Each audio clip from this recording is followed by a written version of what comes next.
your side. Try 100 things, one of them is likely to hit. Does that make sense? Okay, good.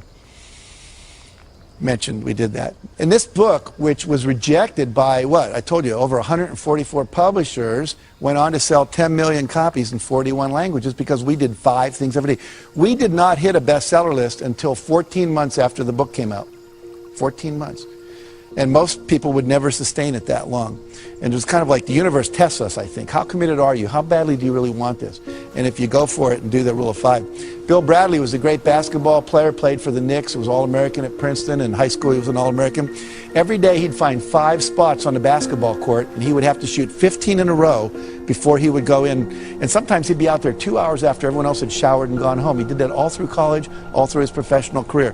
What happens? He goes on, becomes NBA Hall of Famer, later senator from New Jersey, because he was willing to prepare. You have to be willing to do the work as well as dream the dream. The third thing says unleash the power of goal setting. So now we got this vision, things we want, but we have to get and turn them into objectives. And they have to become measurable in time and space. And the key words here are how much by when. I want a big house. Well, what's big? For some people it's 4,000 square feet. For Bill Gates it's 35,000 square feet. It's a real different definition of what big is. And by when do you want it? Well, I would like it by June 3rd, or 2007, or I want it by January 5th, 2010. Be very specific.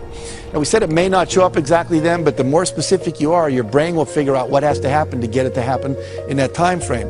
So here a person says, I'd like to increase my income. They're better off if they say, I will earn $200,000 by 5 p.m. December 31st. I'd like to spend more time with my husband. Well, I will take 3 long weekend vacations and 1 2-week vacation with my husband by November 30th at 5 p.m. Much more specific. Now the brain knows what to do, okay? I'd like to spend more time with my wife. I'll take ballroom dancing lessons with my wife for 12 weeks from September 21st to December 21st. As soon as we get specific, there's a part of your brain that starts calculating what to do. If you call a travel agent and say, want to go on a trip, what's the first thing they ask you? Where do you want to go and when do you want to go there? And until you tell them that, you're stuck. And your brain works the exact same way, that little GPS system.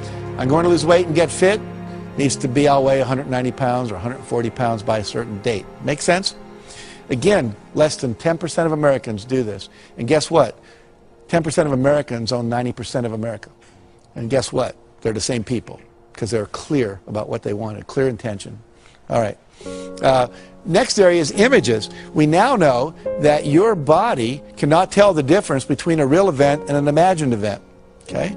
If I were to have you close your eyes and imagine you were standing in the middle of a very small terrace on top of the tallest skyscraper in the world, you'd start to have queasy stomach and your hands would sweat because your body would really think it was there, even though you were safe in this room. Now we can use that principle to our advantage to create success by using this power of visualization. And here's an example. One basketball team at Ohio State University, they took and they said, we want 1/3 of you, they all had equal foul shooting records, to not touch a basketball for 30 days. The other third, we want you to go out and practice basketball every day for a minimum of a half hour, preferably an hour, shooting foul shots for 30 days. And the third group, they said, we just want you to close your eyes and visualize shooting foul shots. Don't touch a basketball for 30 days. And guess what? First group, as you'd imagine, showed no improvement. Second group, practicing for 30 days, they get 24% improvement. And the third group that only did it in their mind got 23% improvement when they brought them back to the court and had them practice. So what happens here? I wish it would have been a fourth group, right? Practice and visualize. We'd have probably got up in the 30 or 40% improvement level. But what this tells us is simply by visualizing your goal is already completed, by seeing it nothing but net every time, the body starts to respond and adjust itself to create the result. So one of the great success techniques is people that are super successful are often called visionaries, and the reason is they close their eyes and they see the future. You create your future by envisioning it. Okay? And I recommend you do that every day, at least twice, once in the morning when you get up and once before you go to bed. They did a study at NASA where they took astronauts and they had them wear concave lens goggles, which meant you see the world upside down. Imagine trying to negotiate relationship with me and I'm hanging from the ceiling and my right to my left. It'd be pretty complicated. These goggles had no peripheral vision and they had to wear them 24 hours a day for 30 days. What they were expecting was to see if they'd get nauseous, become hostile, lose sleep, to see how they'd handle disorientation in outer space. What they hadn't predicted was that about 25 to 30 days into it, every one of the astronauts, their brain flipped the image right side up again. They're still getting upside down input, but they created new neural pathways. And they came out of this, the psychologists came up with something they call the 30-day principle. What the 30-day principle says is that if you want to change a behavior, change a habit, anything at all, you must, in fact, do it for 30 days, uninterrupted. Because they tried a subsequent experiment where they had half the astronauts take their goggles off on day 15, keep them off for one day, put them back on again. Took another 25 to 30 days before they flipped them right side up again.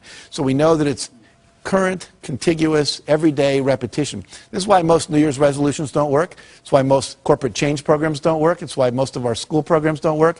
There's not that 30-day uninterrupted. This is why basic training in the Marine Corps does work. Because they got you down there for 6 weeks, and they're not letting you out of their sights, and you're in a context that's held tight for that 6-week period. So if you want to visualize, your goal is already achieved, minimum of 30 days. That make sense? Okay, good. Let's see here. I'm going to skip over that real quick and get to this. Now, the reason this works, where your vision becomes real when you visualize what it is you want, is there's two things that go on in your brain. You have a vision of what you want, and you have the current reality. They don't match. Okay? And what we want to do is purposely create that. It's what advertisers do. Imagine yourself in the new car. It's like the guy getting out of the Lexus we talked about earlier, getting in his old car. The vision of what's possible no longer matches the reality, and that creates a little dissonance or structural tension in the head, which we call motivation, which says, I want that. Until we had that, there was no motivation to do anything different.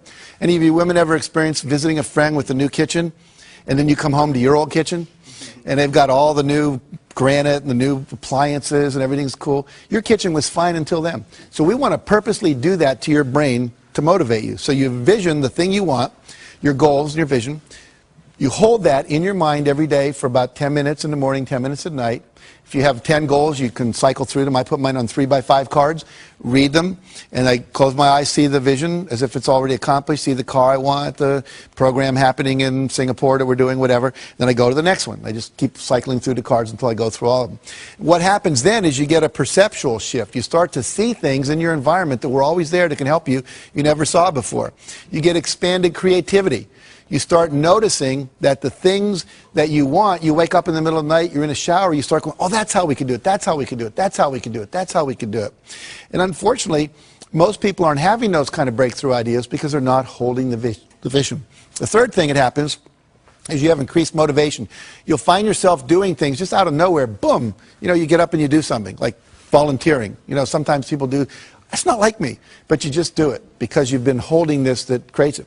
Now, what happens is that then creates the action that you need to have for the result to occur. Now, I want to show you how this perception shift occurs because this is magical. There's a sentence up here, and we're all going to read this on the count of 3 out loud, if you would. 1, 2, 3. Finished files are the result of years of scientific study combined with the experience of many years. Very good. Now I'm going to put that back up, and we're going to time 10 seconds on my clock here. I want you to count the number of times the letter F appears. How many Fs are there in that sentence, okay? And when you do this, keep it to yourself. Don't say anything out loud, all right? So here we go.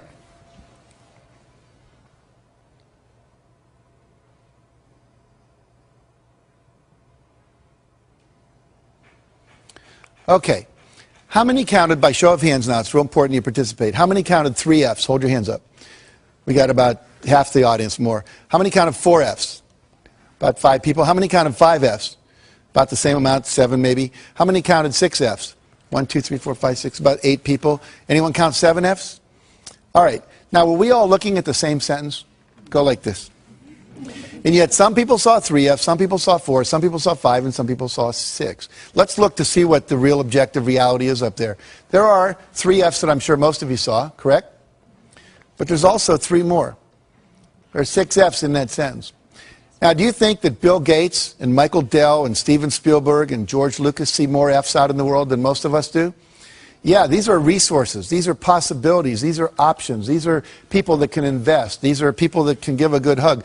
When you visualize what it is you want, it opens up your perceptual filter to let in more information. Right now, you're not aware of what you're feeling in your right foot, but as soon as I say it, you can all feel it. It was getting filtered out by a part of your brain called the reticular system. You are filtering out resources and solutions to your problems all day long. And the only reason you're filtering them out is because you've not had an image in your head that you are going to solve those problems. problems and get those results. Once you do that, it programs this part of your brain called the reticular activating system to open up and let in more resources, to let you see. You'll only see enough to match your vision. If you think you're a $100,000 a year person, you're going to see just enough to make you $100,000 a year. If you think you're a $300,000 a year person, you're going to see just enough to do that. Your perception is controlled by your beliefs and your goals, okay? So it's critical that we change all that. Now,